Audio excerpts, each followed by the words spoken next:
तो आज की कहानी है कर्म की, एक ऐसी ताकत जो बस सही वक्त का इंतजार करती है। कहानी शुरू होती है एक सुनसान शमशान से, जहां एक अघोरी साधु बुझती चिता पर कोई तंत्र मंत्र कर रहा है। वो मंत्र पढ़ रहा है, राख चढ़ा रहा है, पर कुछ तो गड़बड़ है। चिता की आग उठने का नाम ही नहीं ले रही। और फिर अचानक आग बुझ जाती है। उसी राख से एक औरत की आत्मा निकलती है। साधु को लगा उसका अनुष्ठान कामयाब हो गया, पर तभी उसकी रुद्राक्ष की माला टूटकर बिखर जाती है।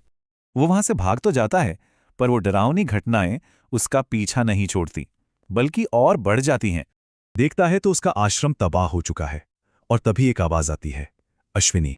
वो वापस उसी शमशान जाता है। पता चलता है चिता पर अपराजिता नाम की एक किन्नर का दाह संस्कार हुआ था। तो सवाल यह है कि अगर आत्मा अपराजिता की थी तो फिर ये अश्विनी कौन है? और तभी जंगल में उसे कुछ याद आने लगता है, एक ऐसी भयानक याद जिसे वो दफना चुका था।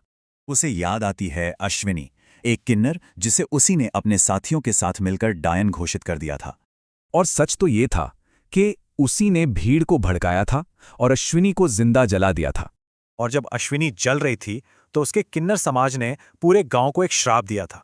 कहा था, ये श्राप इस गांव को निगल जाएगा, कुछ भी नहीं बचेगा। और अब इतने सालों बाद वो श्राप सच हो रहा है। गांव के एक जश्न में भयानक आग लग जाती है। साधु के सामने अपराजिता की आत्मा खड़ी है और वो घुटनों पर बैठकर माफी मांग रहा है। पर अब माफी का कोई मतलब नहीं। आत्मा उसे हवा में उठाकर शमशान की तरफ खींच ले जाती है। उसे ठीक उसी जगह लाया जाता है जहां उसने अश्विनी को जलाया था।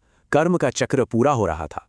अपराजिता इंसाफ करती है और साधु की चीखें ठीक वैसी ही थीं जैसी सालों पहले अश्विनी की थीं। ये कहानी एक सवाल छोड़ जाती है, क्या कर्म वाकई कभी किसी को नहीं बख्शता?